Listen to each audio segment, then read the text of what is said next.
મિત્રો અગાઉના લેક્ચરમાં આપણે થિયરી આપણી ચાલતી હતી બાષ્પશીલ દ્રાવ્ય અને બાષ્પશીલ દ્રાવક બંનેમાંથી બનેલા પ્રવાહી માટે રાઉલ્ટનો નિયમ, અથવા બીજી રીતે પૂછે તો પ્રવાહી દ્રાવ્ય અને પ્રવાહી દ્રાવકમાંથી બનતા પ્રવાહી દ્રાવણ માટે રાઉલ્ટનો નિયમ. એ વખતે આપણે થિયરી અધૂરી છોડી હતી, એને આજે વિગતવાર સમજીએ છીએ, ધ્યાન રાખજો. ધારો કે બે બાષ્પશીલ પ્રવાહી, એક લઈએ છીએ આપણે પ્રવાહી એક, ધ્યાન રાખજો,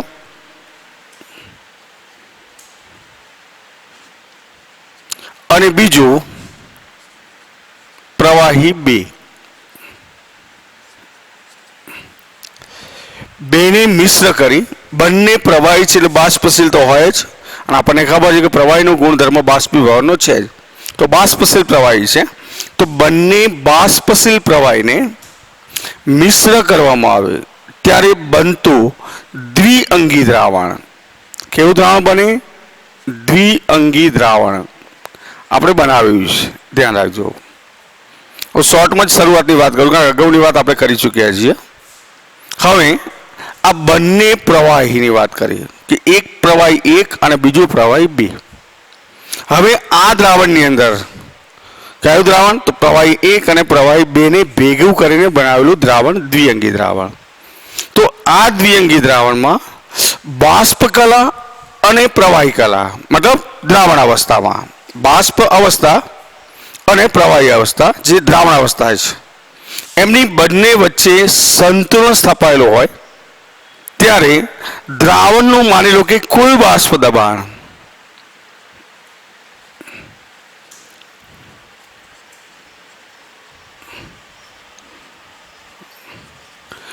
બરાબર પી ટોટલ છે.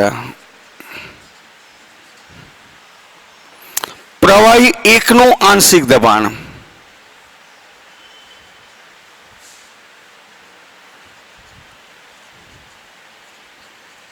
અથવા આંશિક બાષ્પ દબાણ માની લઈએ P1 છે, અને પ્રવાહી બે નું આંશિક બાષ્પ દબાણ P2 છે. એ જ રીતે એના મોલ અંશ, પ્રવાહી એકના મોલ અંશ એને આપણે x1 લઈએ, અને પ્રવાહી બેના મોલ અંશ એને આપણે x2 લઈ લઈએ. બરાબર છે? ધ્યાન રાખજો.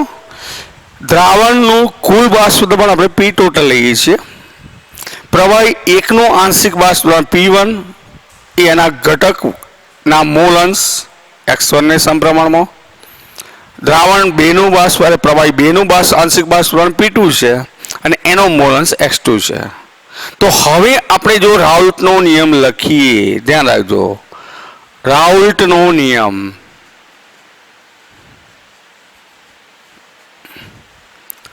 તો નિયમ સ્પષ્ટ હું લખું છું, ધ્યાન રાખશો મિત્રો, કે દ્રાવણમાં દરેક, ધ્યાન રાખજો આ નિયમ ખાસ, દ્રાવણમાં ના દરેક બાષ્પશીલ ઘટકનો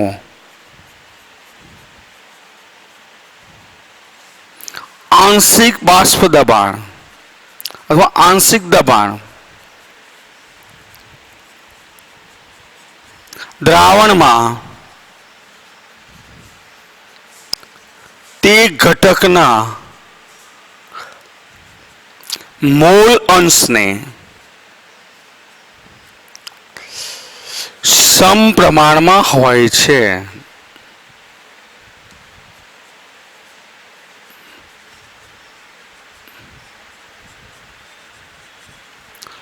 મિત્રો નિયમ બરાબર સમજો. દ્રાવણમાંના દરેક બાષ્પશીલ ઘટકનું આંશિક બાષ્પ દબાણ દ્રાવણમાંના તે ઘટકના મોલ અંશને સમપ્રમાણ હોય છે. ધ્યાન રાખજો. આના આધારે આપણે હવે આગળ વધીએ. ધ્યાન રાખશો કે જો દ્રાવણમાં આપણને ખબર છે પ્રવાહી એક છે એનું બાષ્પ દ્રાવણ P1 છે અને એનો મોલન્સ આપણે x1 છે, તો આપણે સ્પષ્ટ લખી શકીએ પ્રવાહી 1 માટે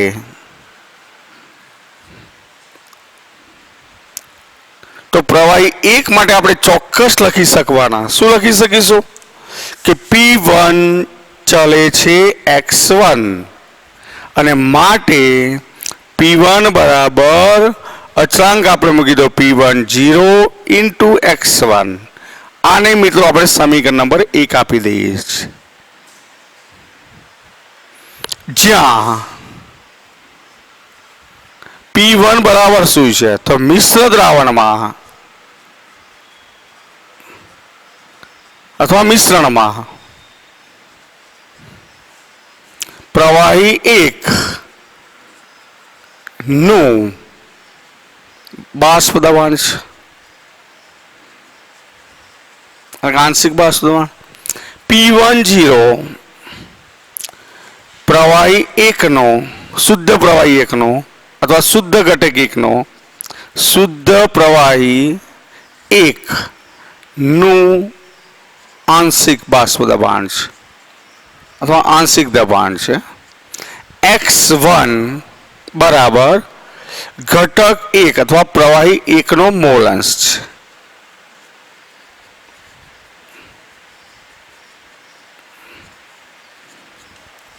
આ જ રીતે હું બીજું લખી શકું છું પ્રવાહી 2 માટે. ધ્યાન રાખજો, આપણે લખીએ છીએ પ્રવાહી 2 માટે. હવે તો પ્રવાહી 2 માટે હું લખું તો તમે ચોક્કસ જોઈ શકશો મિત્રો કે P2 ચલે છે x2. લખી શકીએ હવે માટે P2 બરાબર P02 ઇન્ટુ x2.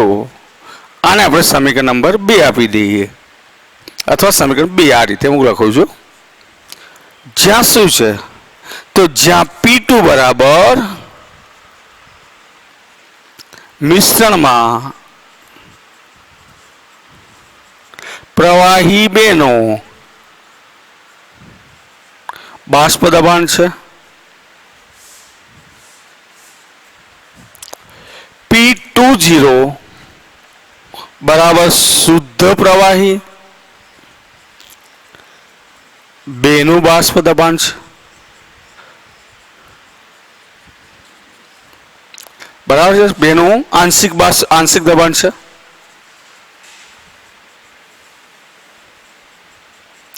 અને x2 છે એ પ્રવાહી 2 નો મોલ અંશ છે. તો આ થયું મિત્રો પ્રવાહી 1 અને પ્રવાહી 2 માટે 2 સમીકરણ આપણે ધાર્યા છે. શુદ્ધ પ્રવાહી 1 અને શુદ્ધ પ્રવાહી 2 એને જ્યારે મિશ્ર કરીએ ત્યારે મિત્રો આનાથી હવે આગળ વધીએ. ધ્યાન રાખજો કે આપણી પાસે હવે એક જ ટાઇટલ રાખું છું, બીજું ટાઇટલ કાઢી દઉં છું. હવે તમારી પાસે 2 સમીકરણ આવી ગયા. ધ્યાન રાખજો, પછી એનાથી આપણે આગળ વધીએ છીએ કે સમીકરણ 1 આપણું આ હતું. ફરીથી હું લખું છું, ધ્યાન રાખજો મિત્રો. સમીકરણ 1 આપણું આ છે P1 બરાબર P10 ઇન્ટુ x1. આપણે નંબર 1 આપ્યો. P2 બરાબર P20 ઇન્ટુ x2 છે, આને આપણે નંબર 2 આપ્યો. હવે આપણને ખબર છે કે ડાલ્ટનના આંશિક દબાણ ના નિયમ મુજબ હવે તમને ખબર હોવી જોઈએ કે ડાલ્ટનનો આંશિક દબાણનો નિયમ શું છે. તો વાયુ મિશ્રણ હોય એમાં જે કુલ દબાણ છે બંને ઘટકોના આંશિક દબાણના સરવાળા બરાબર, અને એટલે આપણે લખીશું કે P ટોટલ બરાબર અથવા P બરાબર P1 પ્લસ લખી શકાય P2. હવે P1 ની કિંમત તમારી પાસે છે તો બરાબર હું લખીશ P10 into x1 plus P20 into x2 છે. તો તો એક સૂત્ર તમારી પાસે આ પણ થયું પી ટોટલ. મિત્રો ધ્યાન રાખજો, આ મુખ્ય સૂત્ર એક આ પણ થયું, બરાબર છે. આને આપણે નંબર 3 આપી દઈએ, જે એક્ઝામ્પલમાં ઉપયોગી થશે. ધ્યાન રાખજો. હવે માની લઈએ કે હું x1 ની જગ્યાએ હું આ રીતે મૂકી શકું ખરા કે પી ટોટલ બરાબર P10 કૌંસમાં 1 - x2 plus P20 into x2. કેમ શું મૂક્યું આપણે? તો જ્યાં x1 બરાબર આપણે શું મૂકી દીધું 1 - x2, કારણ કે તમે જાણો છો કે દ્રાવણમાં દરેક ઘટકના મૂળ અંશનો સરવાળો કેટલો થાય? તો 1 થાય, બરાબર છે. તો આ કિંમત મૂકી તો માટે આપણે લખી શકીએ P10 સાદુરૂપ આપીએ minus P10 into x2 plus P20 into x2 થશે, બરાબર P10 તો છે જ મિત્રો. આ બેમાંથી કોમન શું નીકળશે? તો સીધી વાત છે કે x2, તો પ્લસ કરીને અહીંયા કૌંસમાં જે મૂકવાનું મૂકી દો. શું મુકાશે? તો સીધું મુકાશે કે P20 માઇનસ P10 ઇન્ટુ લખાશે x2. તો આ થયું પી ટોટલ. તો આ સમીકરણ નંબર આપણું ચોથું ઉત્પન્ન થયું. આ થયું સમીકરણ નંબર 4. મિત્રો ધ્યાન રાખજો કે આના આધારે આપણે બીજા સમીકરણો આપણે લઈ શકીશું. ધ્યાન રાખજો, આ જ પ્રમાણે બીજું સમીકરણ લખવું. દાખલા કે આના ઉપર સીધું મારે માની લો કે મેં અહીંયા મૂક્યું કે x1 બરાબર 1 - x2. હવે માની લો કે x2 ની જગ્યાએ 1 - x1 લખ્યું તો શું આવત? તો બીજું પણ સમીકરણ લખી શકીએ કે પી ટોટલ બરાબર શું લખી શકીએ? કહી શકો? હવે આ એમને એમ રાખો, બરાબર છે. અને આની જગ્યાએ હું લખું છું 1 - x1. તો સીધી વાત છે કે અહીંયા P20 આવશે પ્લસ P10 આવશે કે નહીં, માઇનસ P20 ઇન્ટુ શું આવશે x1. આ સમીકરણ નંબર આપણું 5મું છે.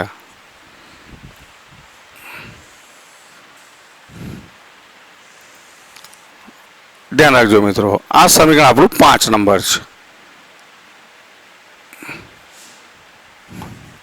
હવે સમીકરણ 4 કે 5 ગમે તે લઈએ આપણે, આના આધારે આપણે કેટલાક તારણો કાઢી શકીએ છીએ. સમીકરણ 4 ઉપરથી કો તો સમીકરણ 5 ઉપરથી. આપણે સમીકરણ 4 ને જ ધ્યાનમાં લઈએ. ચાલો સમીકરણ 4 ને જ આપણે ધ્યાનમાં લઈએ. તો મિત્રો આપણે હાલ જ સમીકરણ લખ્યું, ચોથું સમીકરણ કે પી ટોટલ બરાબર અથવા પી બરાબર P10 plus P20 minus P10 into x2, બરાબર છે. આ સમીકરણ જે છે એના ઉપરથી આપણે 3 તારણો સ્પષ્ટ, 3 તારણો મિનિંગ તો એક જ લાગશે તમને, અર્થઘટન બધું એક જેવું જ લાગશે, પણ 3 તારણો જે છે બુકમાં આપણને આપેલા છે. એમાં પહેલું જ તારણ સમજો કે દ્રાવણ પરનું કુલ બાષ્પ દબાણ. સમજો, દ્રાવણ પરનું કુલ બાષ્પ દબાણ એ ગમે તે એક ઘટક એટલે કયો? તો પ્રવાહી 1 અથવા પ્રવાહી 2 એના મૂળ અંશ સાથે સંબંધિત છે. કોની સાથે? આપણે નિયમ પણ જાણીએ છીએ કે બાષ્પ દબાણ એ મૂળ અંશના સમપ્રમાણમાં છે, બરાબર છે. મતલબ બાષ્પ દબાણ છે કુલ, એ પણ મૂળ અંશ સાથે સંબંધિત છે. દ્રાવણ પરનું કુલ બાષ્પ દબાણ એ ઘટક 1 અથવા ઘટક 2 ના મૂળ અંશ સાથે કેવી રીતે? રેખીય રીતે ચલિત થાય છે. મતલબ બાષ્પ દબાણ વિરુદ્ધ મૂળ અંશનો આલેખ દોરવામાં આવે તો એ આલેખ સીધી રેખા મળે, જે આપણે દર્શાવ્યો છે, જેની ચર્ચા આપણે પછી કરીએ છીએ. અને ત્રીજી અને મહત્વની બાબત, શુદ્ધ ઘટક 1 અથવા શુદ્ધ ઘટક 2 ના બાષ્પ દબાણ પર આધારિત દ્રાવણ પરનું કુલ બાષ્પ દબાણ એ ઘટક 1 અથવા ઘટક બેના મોલ અંશના વધારા પ્રમાણે કો તો ઘટશે, થોડું ઘણું ઘટી પણ શકે છે. કેમ કે મિશ્ર દ્રાવણમાં બંને જે છે પ્રવાહી છે, બંનેની બાષ્પશીલતા સરખી ના હોય, બંનેનો બાષ્પીભવન રેટ સમાન હોઈ શકે નહીં, અને એટલે ઘણી વાર કોઈકનું ઘટે છે તો સામે એટલો વધારો પણ થઈ જાય છે. એટલે મુખ્ય વસ્તુ વધવાનું જ છે, એટલે એ લખ્યું છે આપણે વધે છે કે ઘટે છે. હવે મિત્રો આપણે દ્રાવણના બાષ્પ દબાણ એટલે કે પ્રવાહી 1 નું બાષ્પ દબાણ P1 છે અને પ્રવાહી 2 નું બાષ્પ દબાણ P2 છે. તો P1 અને P2 વિરુદ્ધ મોલ અંશ x1 અને x2 નો આલેખ દોરવામાં આવે તો એ આલેખ આપણને આકૃતિમાં દર્શાવ્યા મુજબ મળશે. ધ્યાન રાખજો, આ આકૃતિ પ્રમાણે આપણને આલેખ મળશે. એટલે આલેખને બરાબર સમજીશો. ધ્યાન રાખજો કે અહીંયા શું કર્યું છે કે શરૂઆતના તબક્કે તમે જોઈ શકો છો કે પ્રવાહી 1 નું બાષ્પ દબાણ આપણે P1 લઈએ અને પ્રવાહી 2 નું બાષ્પ દબાણ P2 છે. તો બાષ્પ દબાણ P1 અને P2 વિરુદ્ધ x1 અને x2 નો આલેખ દોરીએ આપણે, બરાબર છે.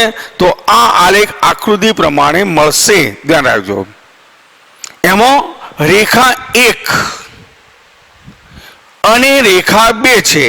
હું લખતો નથી, ધ્યાન રાખજો એટલે બરાબર સમજો.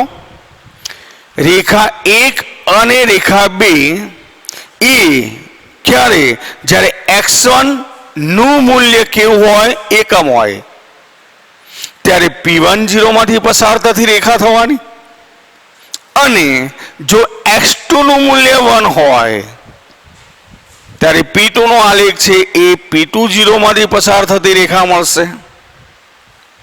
અને ધ્યાન રાખજો, મહત્વની બાબત ધ્યાન રાખજો, પોઈન્ટ બરાબર મગજમાં રાખજો, કારણ કે અહીંયા સ્પષ્ટ કહી જુઓ કે દ્રાવણ માટે P1 અને P2 નો મોલ અંશ x1 અને x2 સામે આલેખ દોરીએ તો આલેખ આકૃતિમાં દર્શાવ્યા મુજબ મળશે. બરાબર છે. રેખાઓ 1 અને 2 મેં હાલ જ કહ્યું, રેખા 1 અને રેખા 2. રેખા 1 ની વાત કરીએ તો તમે જોઈ શકો છો કે x1 ની કિંમત 0 થી સ્ટાર્ટ કરી અને ક્યાં સુધી પહોંચ્યા, 1. તો x1 ની કિંમત 1 એટલે કે એકમ મૂલ્ય હોય ત્યારે શામાંથી પસાર થાય છે, P1 0 માંથી. એ જ રીતે P2 નો આલેખ જોઈએ આપણે તો તમે જોઈ શકો છો કે x2 0 છે અને x2 ની કિંમત એકમ છે, ત્યારે P2 નો આલેખ તમે જોઈ શકો છો કે P2 0 માંથી પસાર થતી રેખા છે. બરાબર છે. હવે ત્રીજી બાબત કે P ટોટલ વિરુદ્ધ, આ P ટોટલ છે એના વિરુદ્ધ મેં x2 0 થી જ્યાં ગયા, x2 બરાબર 1. તો P ટોટલ વિરુદ્ધ x2 નો આલેખ દોરવામાં આવે તો એ પણ સીધી રેખા મળે છે, જે રેખા 3 આપણે દર્શાવી છે. પણ એમાં તમે સ્પષ્ટ જોઈ શકો છો કે દ્રાવણ પરનું કુલ બાષ્પ દબાણ નું ન્યૂનતમ મૂલ્ય P1 0 છે અને મહત્તમ મૂલ્ય કેટલું મળે છે, P2 0. એનો મતલબ શું થયો કે બંને પ્રવાહી જે છે એમાં કયું પ્રવાહી ઓછું બાષ્પશીલ હશે, તો પ્રવાહી 1. કારણ કે આપણને જોઈ શકીએ છીએ કે આલેખ પરથી P1 0 લેસ ધેન P2 0 છે, માટે આપણે કહી શકીએ માટે પ્રવાહી 1 એ પ્રવાહી 2 કરતા ઓછું બાષ્પશીલ છે.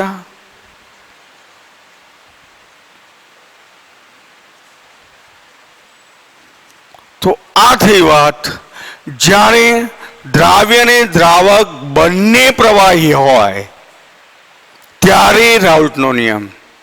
હવે મિત્રો એક બાબત આપણે 11મા ધોરણમાં પણ શીખી ગયા છે કે જો બાષ્પ કલામાં દરેક ઘટકના મોલ અંશ અલગ અલગ આપણે લઈ લઈએ. આલેખ હવે તમને સમજાઈ ગયો હશે મિત્રો, ધ્યાન રાખશો. હવે માની લો કે તમારી પાસે હું લખું છું એક પોઈન્ટ એક્સ્ટ્રા, જો કે તમે એને પરીક્ષામાં ન કરો કોઈ પ્રોબ્લેમ નથી, પણ એક્ઝામ્પલમાં આનો ઉપયોગ છે મિત્રો, એટલે એને ધ્યાનમાં રાખવો જરૂરી છે.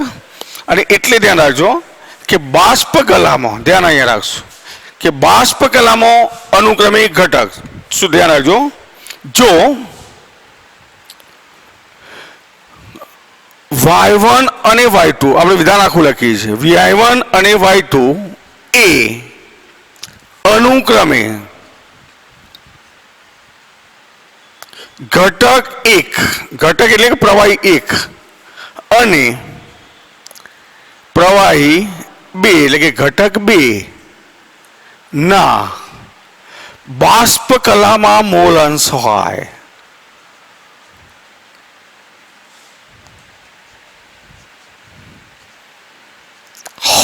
તો આપણે આગળ ભણી ગયા છીએ ડાલ્ટનનો નિયમ અને એની ઉપયોગિતા તો આપણે સ્પષ્ટ લખી શકીએ કે P1 બરાબર y1 ઇન્ટુ P ટોટલ એક સમીકરણ આપણું આ પણ બની શકે P2 માટે લખવું છે તો y2 ઇન્ટુ P ટોટલ અને આવા ઘણા બનાવેલા દ્રાવણો લઈએ આપણે 2 ઘટકો હોય 3 ઘટકો તો શોર્ટ સૂત્ર આપણું સીધું આ જ લખાશે Pi બરાબર yi ઇન્ટુ P ટોટલ મિત્રો આ સૂત્રનો ઉપયોગ ક્યારે આપણે કરવાનો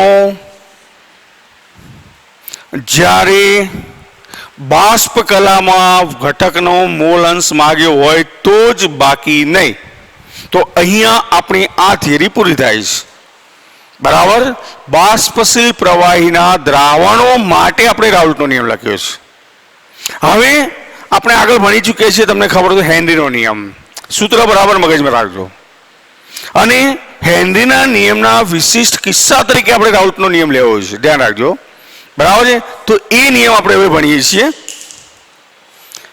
બરાબર સમજો કે આપણો પોઈન્ટ હવેનો રાઉલ્ટનો જ નિયમ છે ધ્યાન રાખજો નિયમ રાઉલ્ટનો જ છે પણ હેનરી સાથેની સરખામણી છે તો આપણો મુદ્દો હવે લઈએ છીએ હેનરીના નિયમના વિશિષ્ટ કિસ્સા તરીકે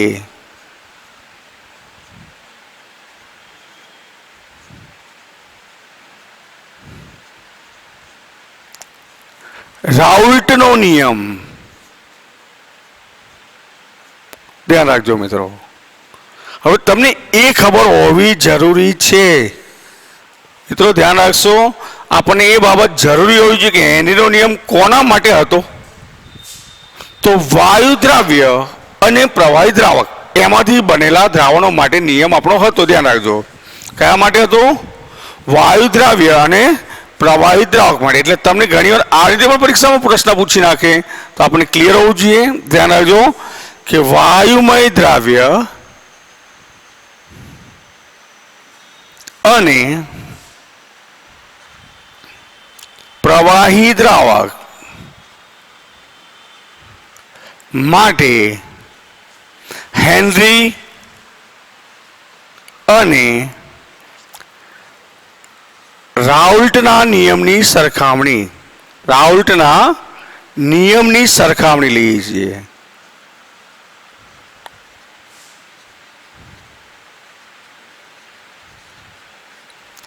ધ્યાન રાખજો મિત્રો બરાબર છે બંનેની આપણે સરખામણી લઈએ છીએ તો અહીં આગળ એક વસ્તુ ક્લિયર છે તમારી પાસે કે જ્યારે પ્રવાહી દ્રાવકમાં વાયુ દ્રાવ્ય થઈ જ્યારે દ્રાવણ બને ત્યારે આપણે રાઉલ્ટના નિયમ પ્રમાણે લખવું હોય બાષ્પશીલ ઘટકનું બાષ્પ દબાણ ધ્યાન રાખજો તો હું લખું છું પોઈન્ટ ધ્યાન રાખજો જ્યારે બાષ્પશીલ દ્રાવકમાં એટલે કે પ્રવાહી દ્રાવકમાં અથવા વાયુમય દ્રાવ્ય જ્યારે વાયુમય દ્રાવ્ય પ્રવાહી દ્રાવકમાં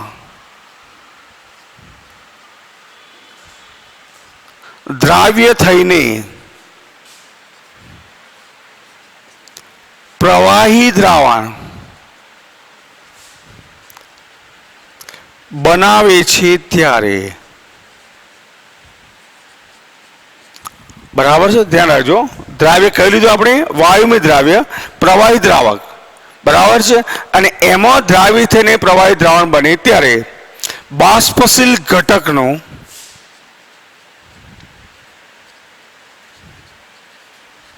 કૌંસમાં વાયુ છે નું આંશિક દબાણ નું આંશિક દબાણ અથવા બાષ્પ દબાણ છે. આપણે આંશિક દબાણ અહીંયા વાયુ લઈએ છીએ, બાષ્પ દબાણ જ છે, ધ્યાન રાખજો. બરાબર છે. તો ઘટકનું આંશિક અથવા બાષ્પ દબાણ લખ્યું. બાષ્પ દબાણ રાઉલ્ટના નિયમ મુજબ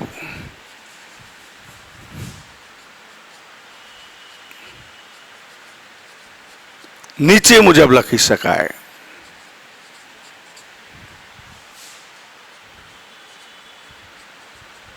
શું લખશું મિત્રો? તો તમને ખબર છે P1 બરાબર P10 ઇન્ટુ x1. હમણાં જ આપણે અગાઉની થિયરી ભણી ચૂક્યા છીએ. આ નંબર 1 છે. ચલો આ જ બાબતને હવે આપણે હેન્ડના નિયમ લઈએ જ્યારે. બરાબર છે. હવે જ્યારે વાયુ દ્રાવ્ય અથવા વાયુમય દ્રાવ્ય પ્રવાહી દ્રાવકમાં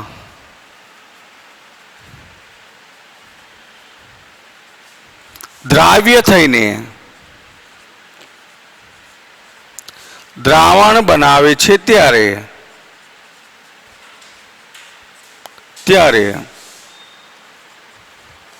વાયુની દ્રાવ્યતા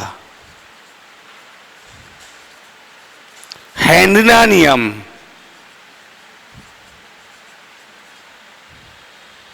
અથવા તો હેન્ડના નિયમ મુજબ નીચે મુજબ દર્શાવી શકાય.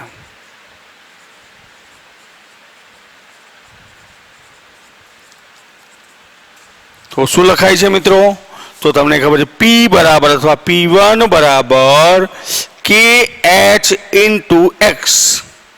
આપણો આ સમીકરણ નંબર 2.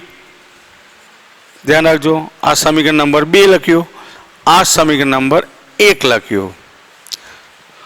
તો બંને નિયમો તમે જુઓ, સરખાવો બંને સમીકરણો, તો તમને ચોક્કસ જોવા મળશે કે અહીંયા ડિફરન્સ શું છે. ઘટના તો બંને એક જ છે કે અહીંયા વાયુમય દ્રાવ્ય છે, ધ્યાન રાખજો, અને પ્રવાહી દ્રાવક છે. તો અહીંયા વાયુમય દ્રાવ્ય છે અને પ્રવાહી દ્રાવક છે. તો પ્રવાહી દ્રાવક લીધો છે અને વાયુમય દ્રાવ્ય લીધો હોય ત્યારે રાઉલ્ટનો નિયમ એ હેન્ડીનો નિયમ જ બની જાય છે. અને એટલે આપણે કહી શકીએ કે બાષ્પશીલ ઘટકનું આંશિક બાષ્પ દબાણ એના મોલ અંશના સમપ્રમાણમાં છે. પણ અહીંયા અલગ શું છે? તો ધ્યાન રાખજો કે અહીં P1 0 ને બદલે અચળાંક હું લખું છું, ધ્યાન રાખજો, અચળાંક P10 ને બદલે KH માં ફેરવાય છે. ફેરવાય છે કે નહીં મિત્રો? જુઓ આ સૂત્રમાં ફરક શું છે? તો અચળાંકનો જ ફરક છે મિત્રો, જોઈ શકો છો તમે. અને એટલે આ બાબત રાઉલ્ટના નિયમનો વિશિષ્ટ કિસ્સો બને છે. અને એટલે આપણે લઈ શકીએ છીએ જે હેન્ડીના નિયમના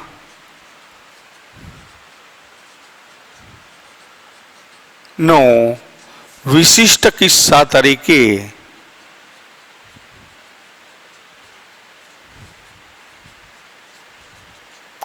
રાઉલ્ટનો નિયમ દર્શાવે છે.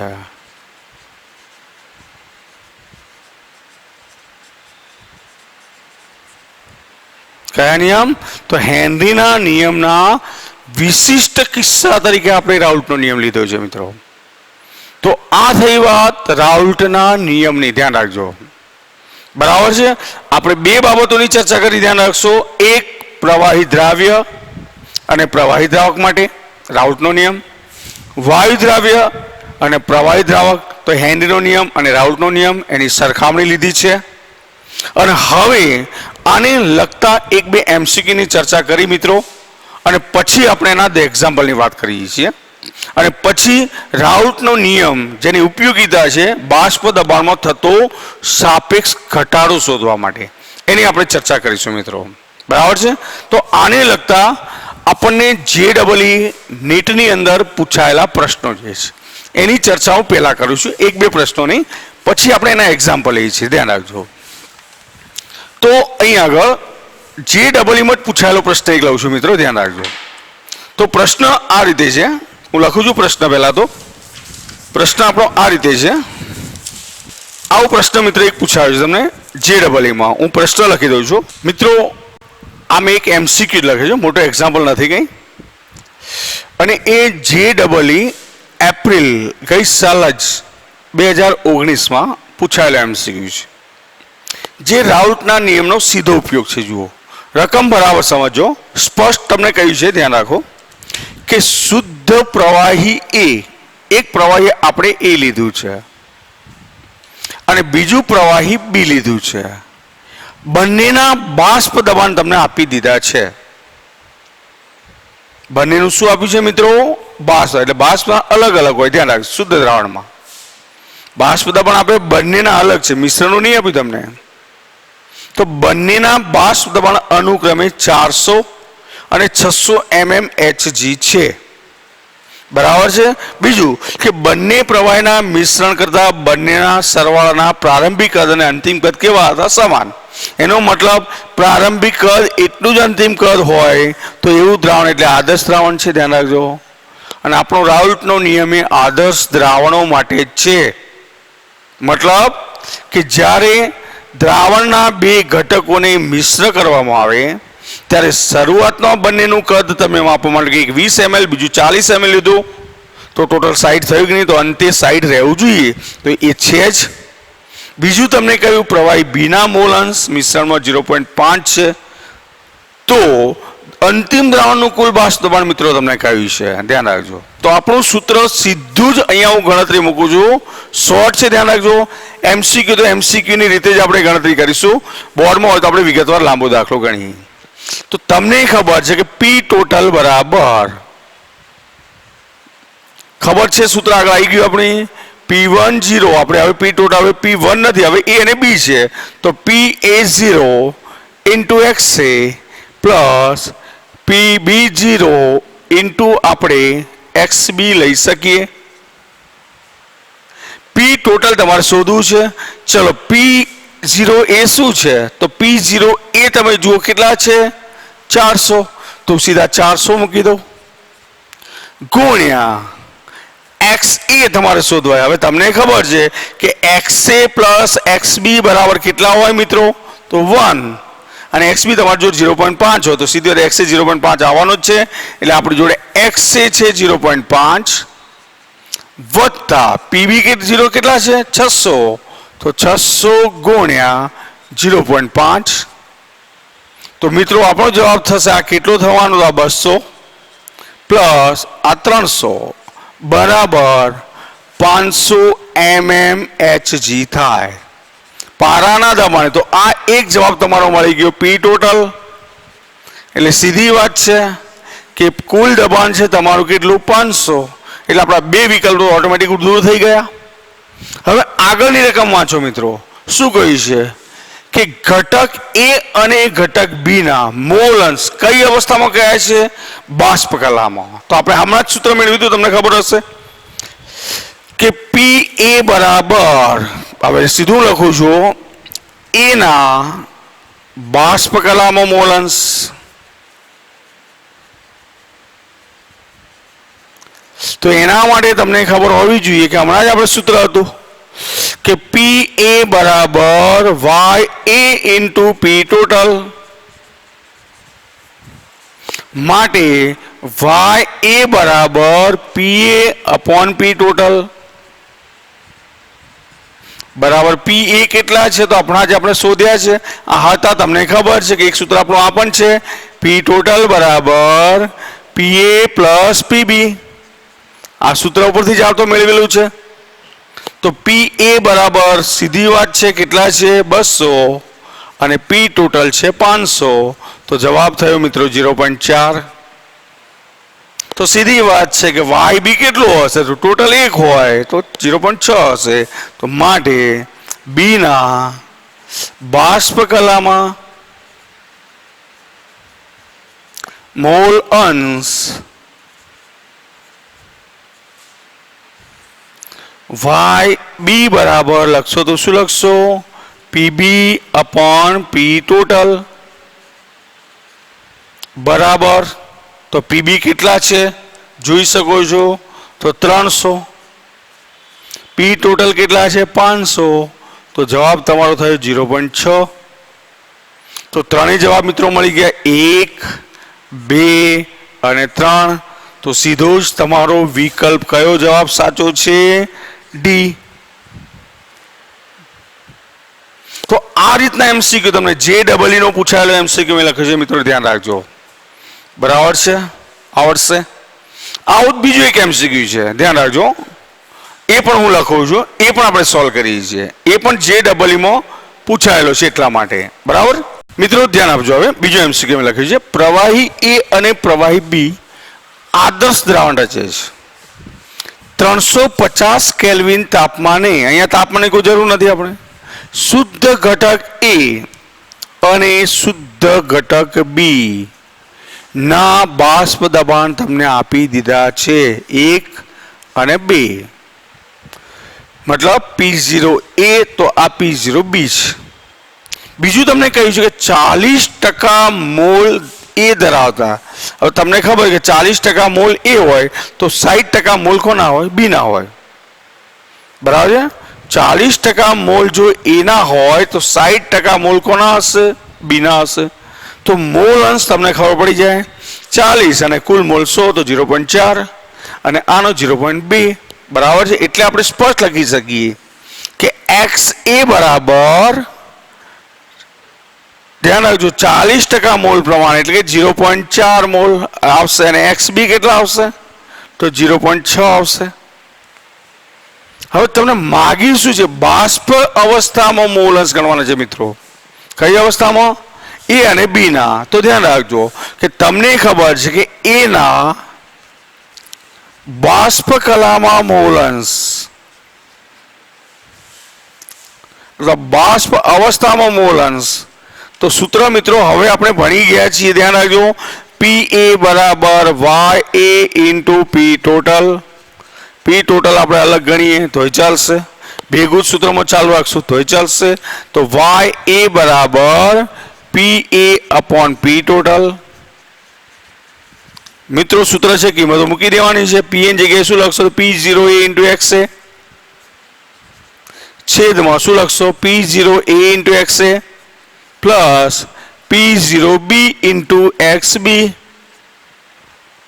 મિત્રો સોલ્યુશન તમે જાતે પણ હવે મેળવી શકશો. તમને ખબર છે કે P0A કેટલા છે? તો તમારી પાસે છે 7 × 10⁻³ XA કેટલા છે મિત્રો?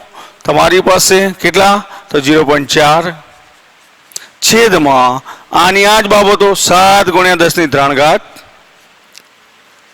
ધ્યાન રાખજો ગુણ્યા 0.4 વત્તા તમારી પાસે હવે બીજું બાષ્પ દબાણ કેટલું છે? 12 × 10⁻³ પાસ્કલમાં છે તો પાસ્કલમાં ગુણ્યા 0.6. અને મિત્રો તમે આનું સાદરૂપ આપો જરા, કેટલો જવાબ આવે છે જરા ગણીને મને જવાબ આપશો. તો આનો જવાબ કેટલો આવશે મિત્રો? તો જવાબ આવે છે આનો 0.28.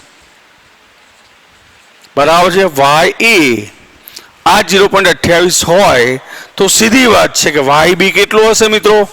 તો 1 માઇનસ, માટે આપણે લખી શકીએ, માટે YB બરાબર 1 - YA બરાબર 0. કેટલા આવશે? 72. તો આપણો વિકલ્પ કયો સાચો છે? તો મિત્રો બી વિકલ્પ આપણો સાચો જવાબ ગણાશે. બરાબર છે? તો આ પ્રમાણે જ આપણને JEE માં અમે જે એમસીક્યુ મૂક્યા છે ધ્યાન રાખજો. આ એમસીક્યુ ખાસ નોંધું લખી રાખશો. JEE માં જાન્યુઆરીમાં 2019 પૂછાયેલો છે, ધ્યાન રાખજો. આ ખાસ નોંધી રાખશો જે તમને ઉપયોગી થશે. ઓકે.